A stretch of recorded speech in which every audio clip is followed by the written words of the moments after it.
Hi,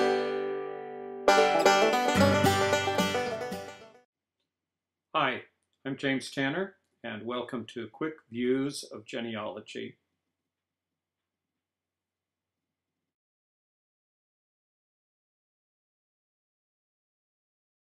I'd like to welcome you to another quick view of genealogy. Today what we're going to talk about is an introduction to the FamilySearch.org website.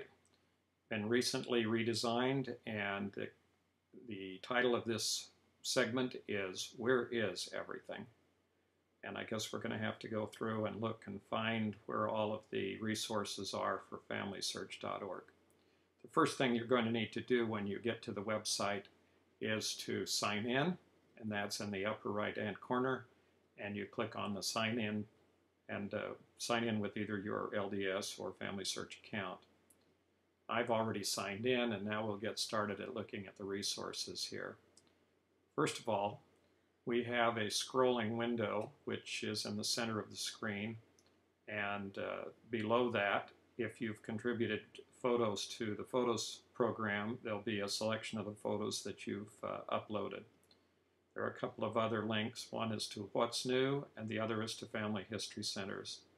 There are a couple of others way down here at the bottom: About, Blog, Feedback, and Language. Interestingly, you can translate this page into 10 different languages: German, English, Spanish, French, Italian, Portuguese, Russian, Chinese, Japanese, and Korean. So clicking on that, by the way, if you click on a language, the next time you come in, it'll be in that language. So you might want to switch back to your native language if you're just looking. Also, there's a link down here to their blog where they give valuable information from time to time. And then an About tab. We won't have time to go through the About tab today, but you might want to explore that on your own. Now we're going to get down to business here.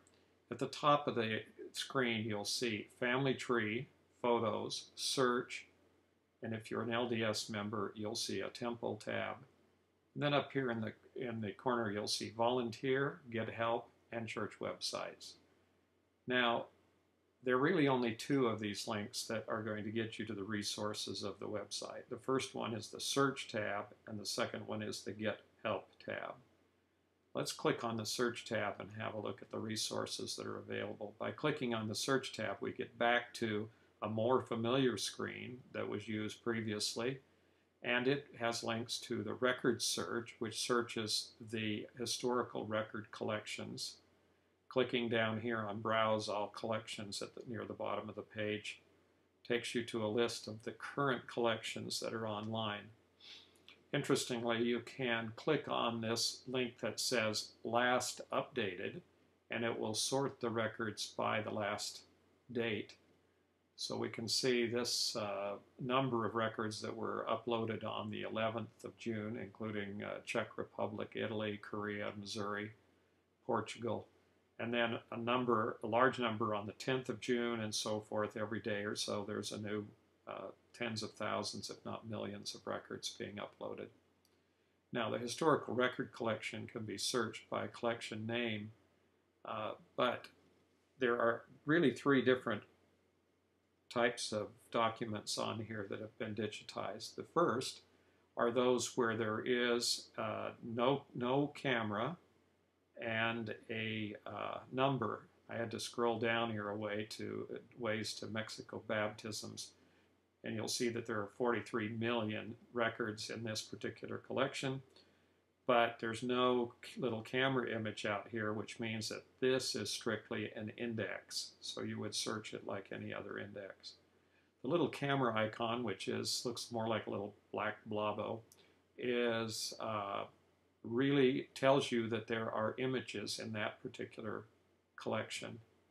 If it says that there's a little camera image and it says Browse Images, that means that there are only images, not an index.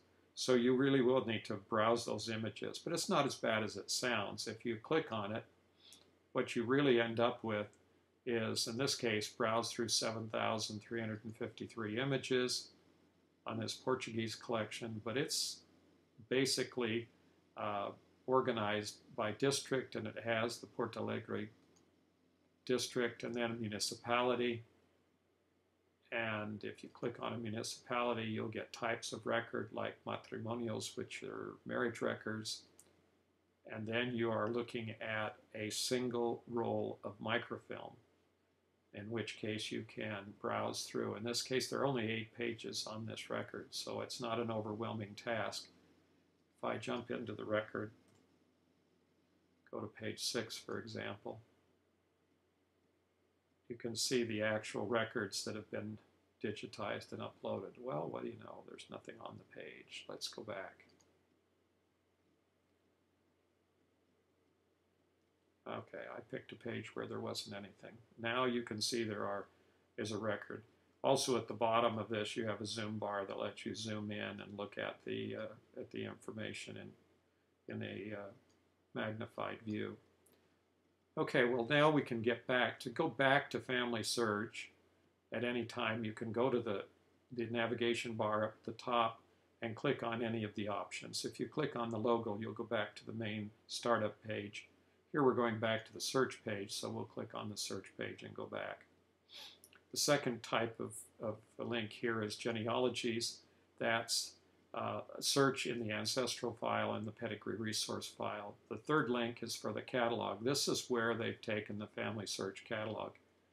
And then there's a newer search engine here with a link to the previous version. So if you're interested in searching with the previous version of the Family History Library catalog, then you simply click on that and it gives you these place search. And when they say previous version, they mean really previous version. This is the one that dates back to the old site more than 2 years ago. So that's in case you're pining your life away for that opportunity to search in the old catalog. There's a link here to look in Digitized Books. They have something over 40,000 digitized books online, with more being added from time to time. But this is, in a sense, a redundant link to some extent, because most of those items are also found in the Family History Library catalog. Now, I mentioned that because we're going to go back to the catalog and notice that the catalog is organized just as you would find items in the real world out there, offline world, organized by place, by title, author, last name, subject, or whatever. So you can really kind of search for any kind of topic here and find it. When you search for a place name, you can search for places in various levels of jurisdiction. That's going to have to be the subject of another quick view, or these things will not be quick. Okay, the next thing you'll notice here is the wiki. I get a lot of questions about where did the wiki go? Well, let me go back and start again and we'll bring you to the wiki. We get the FamilySearch startup page with FamilySearch.org. Click on the search tab and there's the wiki right there. This takes you right to the startup page for the wiki, which looks pretty conservatively like it did previously. So now you can just begin to do a search on all of the currently 73,767 articles that are in the FamilySearch Research Wiki, which is an extremely valuable resource. I highly recommend that you get in and search around and get acquainted with this particular resource. It'll really answer a lot of research questions.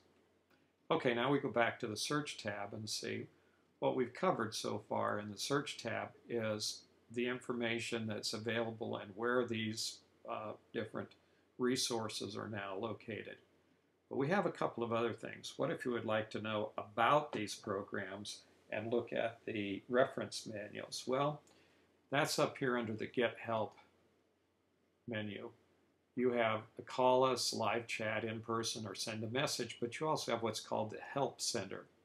The Help Center gives you links to some of the resources about the different parts of the FamilySearch.org website. Now, the key here is understanding that when they talk about things like family tree photos, and other parts of the website, they call those products. So their link here to product support gets you to the FamilySearch account, Temple, searching records, indexing family tree photos and stories. Some of these would be missing if you were not a member of the Church of Jesus Christ of Latter-day Saints. So you will be, you'll see fewer icons here.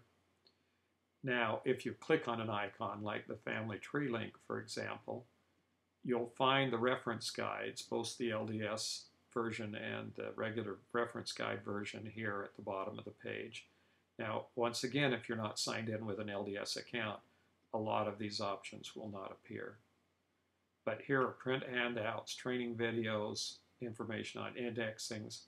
And for those of you who are trying to struggle your way through the Photos and Stories program, there's a handout on Photos and Stories and a product support frequently asked questions section. Okay, now once again, you have a lot of other things out here, and here's a link on the Get Help to the Learning Center. And the Learning Center has been extremely valuable. This is where there are over 500 videos and online presentations of different courses from beginning to advanced level. So if you need some information, you want to play a video, here's where, and learn something about genealogy. Here's courses anywhere from 5 minutes up to an hour and a half long. Also, the Roots Tech videos from 2013 are accessible through a link here on the Learning Center page. Now you're asking me, how did you get to the Learning Center? Well, let's go back to FamilySearch by clicking on the logo. Go to the Get Help link up in the extreme right-hand corner. Click on the Help Center. And then over here, there's a large icon that says Learning Center, where you can click on that icon and go directly to the Learning Center. Now, what I suggest in working with the website is try clicking on all the links. In other words, figure out where everything goes, because that's the only way you're going to be able to find your way down through. You might be a little bit surprised at some of the resources that you turn up when you click on all the links on all the pages. Well, that concludes today's quick view on the FamilySearch.org Where Is Everything. Until next time, thanks.